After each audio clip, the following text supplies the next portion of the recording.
નમસ્કાર મિત્રો, D farmer ચેનલમાં તમારું સ્વાગત છે। દેશ, દુનિયા અને ગુજરાતના તાજા, મોટા અને સૌથી મહત્વપૂર્ણ સમાચાર જાણીએ તે પહેલા ચેનલમાં નવા હોય તો ચેનલને જરૂરથી સબસ્ક્રાઇબ કરી અને વિડીયોને લાઇક કરી દેજો। રાહુલ ગાંધીએ કહ્યું, હિન્દી, તમિલ, મરાઠી તો ઠીક છે, પરંતુ પ્રોગ્રેસ જોઈએ તો અંગ્રેજી ભાષા શીખવી જરૂરી છે। હવે 2000 રૂપિયાથી વધુ યુપીઆઈ ટ્રાન્ઝેક્શન પર લાગશે જીએસટી। સંજય રાવતે કહ્યું, દેવેન્દ્ર ફડણવીસે પ્રધાનમંડળમાં ઉપરથી લઈને નીચે સુધી સાફ સફાઈ કરવી પડશે। વહાલી બહેનોને જ નહીં, હવે ભાઈઓને પણ જલસા। મધ્યપ્રદેશ સરકાર ઇન્ટર્નશીપ કરનાર યુવાનોને દર મહિને આપશે 5000 રૂપિયા। ચૂંટણી પહેલા નીતિશ કુમારની વધુ એક મોટી જાહેરાત, બિહારમાં સફાઈ કર્મચારી આયોગની રચના થશે। સુરતમાં પોલીસનું સરપ્રાઇઝ ચેકિંગ, ભાડા કરાર વિના મકાન ભાડે આપનાર 30 મકાન માલિકો સામે ફરિયાદ। બિહારના ડેપ્યુટી સીએમ સમ્રાટ ચૌધરીને જાનથી મારી નાખવાની ધમકી। સૌરાષ્ટ્ર સહિત ઉત્તર, મધ્ય, દક્ષિણ ગુજરાતમાં મેઘતાંડવ। સીએમ મોહન યાદવની મોટી જાહેરાત, મધ્યપ્રદેશમાં લાડલી બહેનોને 2500 રૂપિયાના બદલે 3000 રૂપિયા આપવામાં આવશે। મુખ્યમંત્રીનો આદેશ, ગોળીને પી ગયું તંત્ર, ગંભીરા બ્રિજ પર લટકતું ટેન્કર 19 દિવસ બાદ પણ ન ઉતર્યું। સંજય રાવતનો મોટો ધડાકો, કહ્યું, પીએમ મોદી અમિત શાહને ક્યારેય વડાપ્રધાન પદ નહીં સોંપે। કેરળમાં બોલ્યા આરએસએસના ચીફ મોહન ભાગવત, ભારતને સોનાની સીડિયા નહીં, હવે વાઘ બનવું પડશે। ભારત સામે શિંગડા ભરાવતા પાકિસ્તાને યુએસ સામે ટીઆરએફ મુદ્દે સૂર બદલી નાખ્યો। નીતિશ કુમારની મોટી જાહેરાત, પત્રકારોને દર મહિને મળશે 15000 રૂપિયાનું પેન્શન। મુંબઈના છત્રપતિ શિવાજી ટર્મિનસને બોમ્બથી ઉડાવી દેવાની ધમકી મળતા મચી ગયો હડકંપ। કોલસાના ઉત્પાદનમાં ભારત વિશ્વનું બીજું સૌથી મોટું અર્થતંત્ર। ક્રેડિટ કાર્ડ, યુપીઆઈ અને એલપીજી સહિત 1 ઓગસ્ટથી બદલાઈ રહ્યા છે આ 6 મોટા નિયમો। ગેનીબેન ઠાકોરનું મોટું નિવેદન, કહ્યું, કોંગ્રેસ પાર્ટી ક્યારેય સત્તા માટે લડી જ નથી। ગુનાખોરીનો ગ્રાફ વધતા ચિરાગ પાસવાને કહ્યું, મને દુઃખ છે કે આવી સરકારને હું સમર્થન આપું છું। રાહુલ ગાંધીએ ભાજપ પર નિશાન સાધ્યું, કહ્યું, 30 વર્ષમાં સીએમ ભૂપેન્દ્ર પટેલની સરકારમાં સૌથી વધુ આંતરિક વિખવાદ। જિગ્નેશ મેવાણીના આકરા પ્રહાર, પહેલા રસ્તાઓ આપો પછી કરજો હેલ્મેટ ફરજિયાત। દિલ્હી સરકારે જૂના વાહનોના પ્રતિબંધને લઈને સુપ્રીમ કોર્ટના દ્વાર ખટખટાવ્યા। પહેલગામમાં હુમલો કરનાર આતંકવાદી સંગઠન ટીઆરએફ મુદ્દે પાકિસ્તાને હાથ ઊંચા કરી લીધા।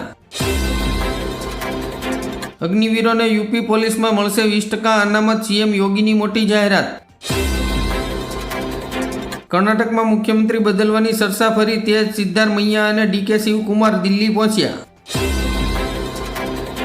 ભાગેડુ આતંકવાદીઓ અને દાણચોરોને પરત લાવવા માટે ખાસ પગલાં લેવામાં આવશે, અમિત શાહ। સરકાર 1 ઓગસ્ટથી શરૂ કરશે રોજગાર પ્રોત્સાહન યોજના, 99,446 કરોડ રૂપિયાના ખર્ચે। હૈદરાબાદ ક્રિકેટ એસોસિએશનના સેક્રેટરીની બનાવટી અને છેતરપિંડીના કેસમાં ધરપકડ। હવે ખેડૂત ભાઈઓને ખાતર ખરીદવા પર મળશે મફત 2 લાખ સુધીનો અકસ્માત વીમો।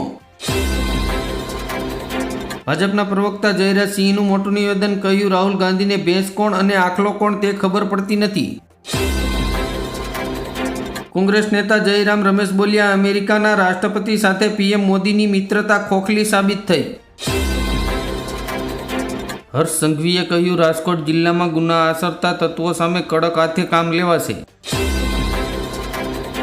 બિહારની જેમ સમગ્ર દેશમાં મતદાન યાદી સુધારણા થશે, ચૂંટણી પંચનો મોટો નિર્ણય। આરબીઆઈ ગવર્નર સંજય મલ્હોત્રાએ આપ્યા સંકેત, ઓનલાઈન પૈસા ટ્રાન્સફર કરવા પર ચૂકવવો પડશે ચાર્જ। ખેડૂતો, ઉદ્યોગકારો અને માછીમારોને હવે ઘી કેળા યુકેના ફ્રી ટ્રેડ એગ્રીમેન્ટથી ભારતની 99% પ્રોડક્ટ ઉપર નિકાસ ડ્યુટી લાગશે નહીં। દેવભૂમિ દ્વારકા જિલ્લાના 21 ટાપુઓ પર પૂર્વ મંજૂરી વિના પ્રવેશ પર પ્રતિબંધ। અશ્લીલતા દર્શાવતી Ullu, alt Balaji, big shot, mood X સહિતની 24 ઓટીટી એપ્સ પર પ્રતિબંધ। યુવાનો માટે સુવર્ણ તક, બીએસએફ કોન્સ્ટેબલ ભરતી માટે આજથી અરજી પ્રક્રિયા શરૂ. ઉપરાષ્ટ્રપતિ પદ માટે બિહારમાંથી પસંદગી, કેન્દ્રીય મંત્રી રામનાથ ઠાકોરનું નામ સરસામાં. થાઇલેન્ડ અને કંબોડિયા વચ્ચે ભયંકર યુદ્ધ, અત્યાર સુધીમાં 13 લોકોના મોત. નીતિશ સરકાર 70,878 કરોડ રૂપિયાનો હિસાબ રજૂ કરવામાં નિષ્ફળ, સીએજી રિપોર્ટમાં ભાંડો ફૂટ્યો. શ્રાવણ મહિનાના પહેલા દિવસે સોના ચાંદીના ભાવ ઘટ્યા. ઉપરાષ્ટ્રપતિ પદની દાવેદારી માટે નીતિશ સહિત 4 ઉમેદવારો રેસમાં. બેંકોમાં ખાસ કરીને ડિજિટલ બેન્કિંગમાં ગ્રાહકોની ફરિયાદોમાં સતત વધારો. મોસ્કો ઉપર કડક પ્રતિબંધનું દબાણ, રશિયા અને યુક્રેન માટે પહેલીવાર શાંતિ મંત્રણા થઈ. સૌરાષ્ટ્ર સહિત રાજ્યમાં હળવાથી અતિભારે વરસાદની આગાહી. ડેડિયાપાડામાં આમ આદમી પાર્ટીની સભા, ચૈતર વસાવાને છોડાવવા જંગી જનસભામાં નેતાઓનો ઉકાર. રાહુલ ગાંધીનો ઈસી પર મોટો હુમલો, કહ્યું મારી પાસે 100% ગેરરીતિના પુરાવા છે, સટકી નહીં શકો. રાજકોટના 3 આરોગ્ય કેન્દ્રોમાં મળશે નિઃશુલ્ક ડાયાલિસિસ સારવાર. રેશન કાર્ડ ધારકો માટે નવા નિયમો, દર 5 વર્ષે કેવાયસી કરાવવું ફરજિયાત, નહીં તો મફત અનાજ મળતું બંધ થઈ જશે. હવે થાઇલેન્ડ અને કંબોડિયા વચ્ચે છેડાઈ જંગ, સીમા પર સામે સામે જોરદાર ગોળીબાર. બિહાર વિધાનસભા ચૂંટણીના બહિષ્કારની તેજસ્વી યાદવની ચીમકી. રાજકોટવાસીઓ માટે મોટા સમાચાર, 8 સપ્ટેમ્બરથી હેલ્મેટ ફરજિયાત કરવામાં આવશે. સરકારે મહિલાઓને આપી રક્ષાબંધનની સુંદર ભેટ, ખાતામાં આવશે 2100 રૂપિયા. હવે ફોનમાં નંબરને બદલે કોલ કરનારનું દેખાશે નામ, કંપનીઓ આનો અમલ કરવા માટે તૈયાર. ગુજરાતમાં મેઘતાંડવની તૈયારી, 25 થી 28 જુલાઈ વચ્ચે કચ્છ અને સૌરાષ્ટ્રના જિલ્લાઓમાં વરસાદ ભૂક્કા બોલાવશે, હવામાન વિભાગનું એલર્ટ.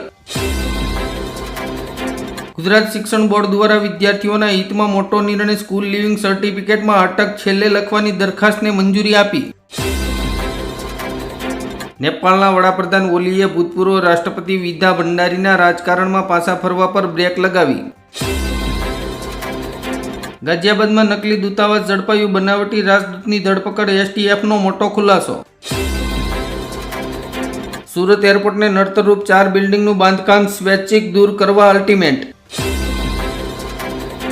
WHOએ આપી ચેતવણી, 119 દેશોના 560 કરોડ લોકોને ચિકનગુનિયા વાયરસનો ખતરો. અમિત ચાવડાએ કહ્યું સરકાર સામે લડવામાં ડર લાગતો હોય તો રજા લઈ લો. ખેડૂતો માટે ખુશખબર, પીએમ કિસાન યોજનાના 20મા હપ્તાના 2000 રૂપિયા 2 ઓગસ્ટે ટ્રાન્સફર કરવામાં આવશે.